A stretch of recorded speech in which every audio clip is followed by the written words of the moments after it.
So start करते हैं हमारा अकाउंट्स। लास्ट में हमने इलस्ट्रेशन 11 देखा था, आज देख रहे हैं 12। कहाँ तक वो फाइनल नहीं है बट देखते हैं। So now number 12,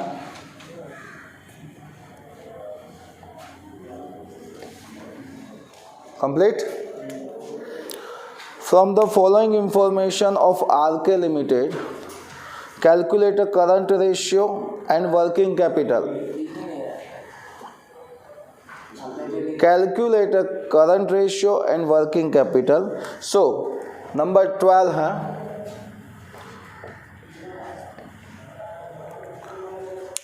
current ratio का फॉर्मूला है current assets divide by current liabilities. Clear?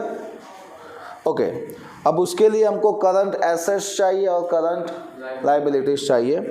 यहाँ पे डिफरेंट टाइप की चीज़ें दी है। क्या दिया है? Debtors, land building, outstanding expense, current investment, creditors, bad debt reserve, bills receivable, furniture, non current investment, cash and cash equivalence, bills payable and stock. तो पहले तो हम current assets and current liabilities find करेंगे। सो यहाँ पे लिखेंगे current assets and current liabilities. One by one लेके जो भी एसेट्स में आएगा वो एसेट्स में डालेंगे, जो भी लाइबिलिटीज में आएगा वो लाइबिलिटीज में डालेंगे, जो किसी में नहीं आएगा वो नहीं लिखेंगे, पहले से ही बोल देते हैं। So now debtors assets 90,000,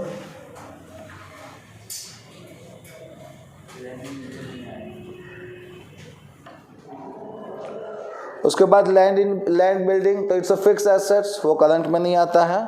outstanding expense it's a liability,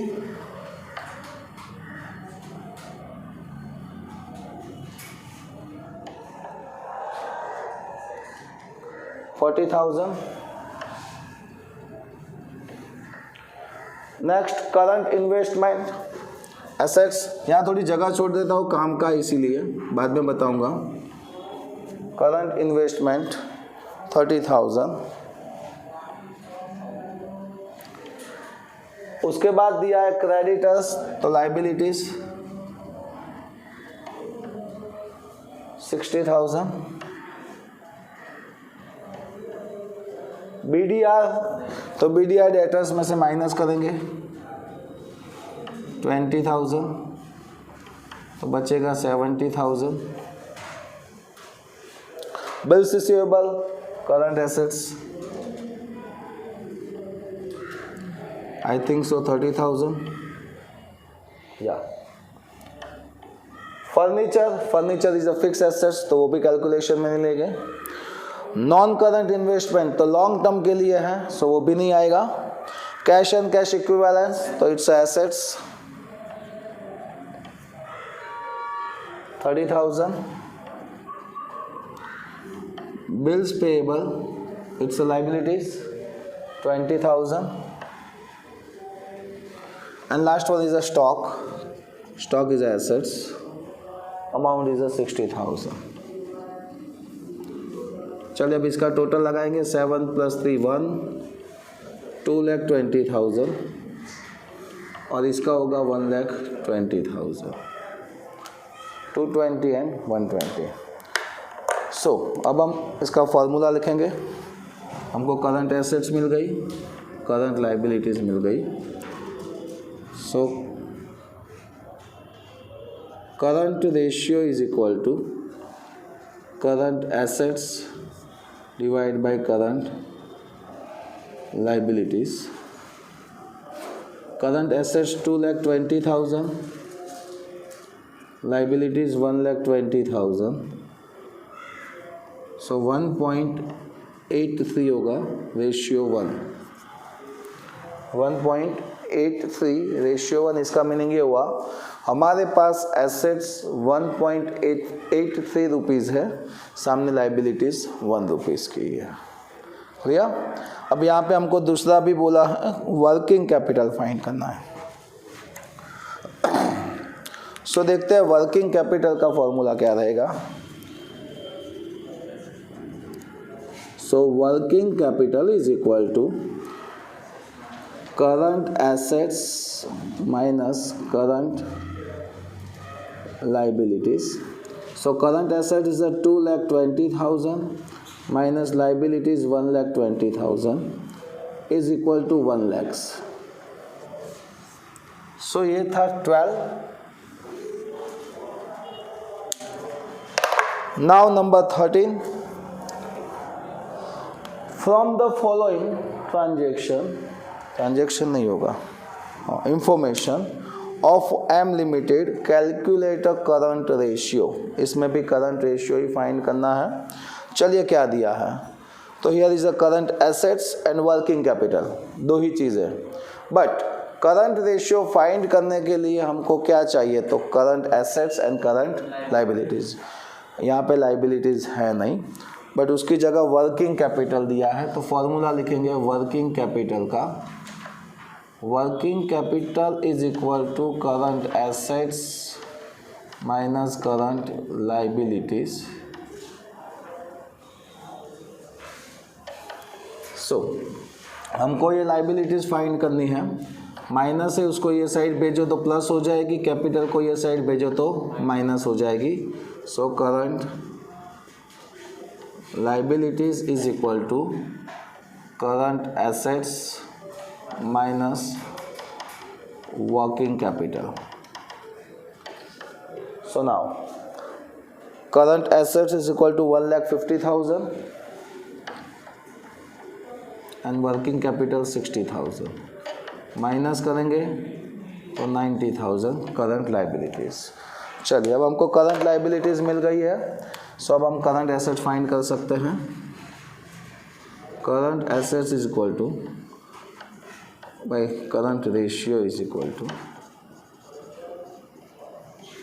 current assets divide by current liabilities. So current assets 1,50,000, current liabilities 90,000. 150 divide by 190, 1.67 ratio. So ये था करंट रेशियो. अब उससे आगे देखते हैं लिक्विड रेशियो.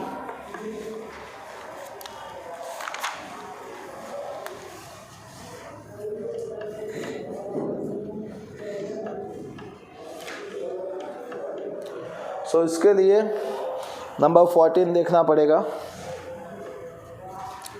किसको बोलते हैं लिक्विड रेशियो, यानी कि फॉर्मूला क्या है. सो लिक्विड रेशियो का फॉर्मूला है liquid assets divide by current liabilities. चलिए देखते हैं number 14. From the following information of SL limited calculate liquid ratio.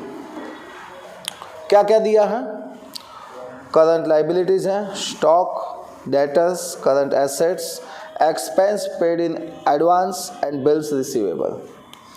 Okay, हमको यहाँ पे चाहिए क्या, हमको यहाँ पे चाहिए लिक्विड एसेट्स और करंट लाइबिलिटीज़. तो देखो करंट लाइबिलिटीज़ तो हमको दे दी है, लिक्विड एसेट्स दी. तो लिक्विड एसेट्स फाइंड करने के लिए फॉर्मूला है current assets minus stock minus prepaid expense और कोई भी इनकम मिलने की बाकी है वो. तो देखते हैं इसमें क्या है. सो हमारे पास करंट एसेट्स है 2 lakhs, स्टॉक दिया है, हाँ सर स्टॉक भी है तो 30,000, एंड कोई भी प्रीपेड एक्सपेंस है तो लिखा है expense paid in advance 10,000. 2 minus 40 यानी कि 1,60,000. सो लिक्विड एसेट्स मिल गई. अब हम फॉर्मूला लिखेंगे liquid ratio is equal to liquid assets divide by current liabilities. So 1,60,000 liquid assets divide by liabilities भी 1,60,000 ही है, इज इक्वल टू 1:1। जितनी लिक्विड एसेट्स है उतनी करंट लाइबिलिटीज़ है। पता चल रहा है ना? हाँ सर, आप करते रहो, हम देख लेंगे। So now number 15, from the following information of I limited calculate current ratio and liquid ratio, दोनों फाइंड करना है। अगर करंट एंड लिक्विड रेशियो दोनों फाइंड करना है तो ऑफिशियली करंट एसेट्स और करंट लाइबिलिटीज़ दोनों दी नहीं होगी, वो फाइंड करनी पड़ेगी हमको। तो चलिए फाइंड करते हैं। क्या क्या दिया है पहले वो देख लो। Cash and cash equivalents, debtors, bills receivable, stock, current investment, creditors, bill payable, outstanding expense and taxation provision. So यहाँ पे आप टेबल देखोगे ना तो लेफ्ट साइड जो दिया है वो सारी की सारी करंट एसेट्स ही है, एंड राइट साइड दिया वो करंट लाइबिलिटीज़ है। सो ज़्यादा दिमाग लगाने की ज़रूरत नहीं है, बट यहाँ पे मेरे को लिखना पड़ेगा इसीलिए लिख रहा हूँ।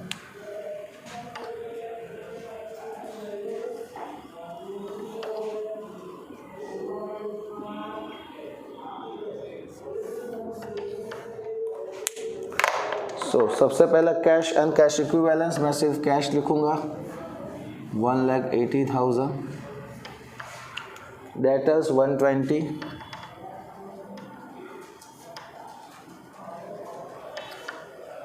Bills receivable 60,000,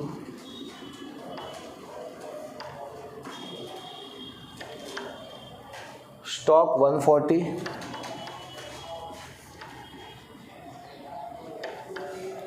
current investment 1 lakhs,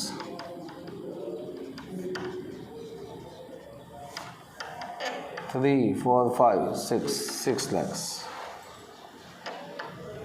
now बात करते हैं लाइबिलिटीज़ की। सबसे पहले creditors 2 lakhs, bills payable 1 lakhs,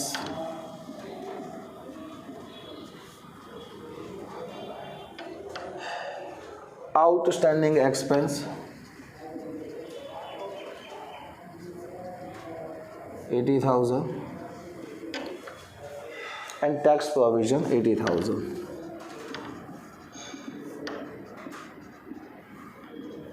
4,60,000। तो यहाँ पे हमको current assets and current liabilities दोनों मिल गई है। Current assets 6 lakhs, liabilities 4,60,000। अब हम फाइंड करेंगे current ratio is equal to current assets divide by current liabilities. So 6 lakhs divide by 4,60,000 करेंगे। 6 lakhs डिवाइड बाय 4,60,000 तो 1.30 रेशियो 1। इसका मीनिंग ये हुआ कि हमारे पास करंट एसेट्स 1.30 रुपीज़ की है, सामने लाइबिलिटीज़ 1 रुपीज़ की है। अब हमको लिक्विड रेशियो भी फाइंड करना है। तो लिक्विड रेशियो फाइंड करने के लिए लिक्विड एसेट्स चाहिए। लिक्विड एसेट्स में यहाँ पे करंट एसेट्स माइनस क्या होगा, तो देखो इसमें सिर्फ एक स्टॉक ही है तो माइनस स्टॉक बात होगा। ओके, प्रीपेड एक्सपेंस या रिसीवेबल इनकम कुछ नहीं है, सिर्फ स्टॉक दिया है तो वो माइनस करेंगे। 6 lakhs minus 1,40,000 is equal to 4,60,000।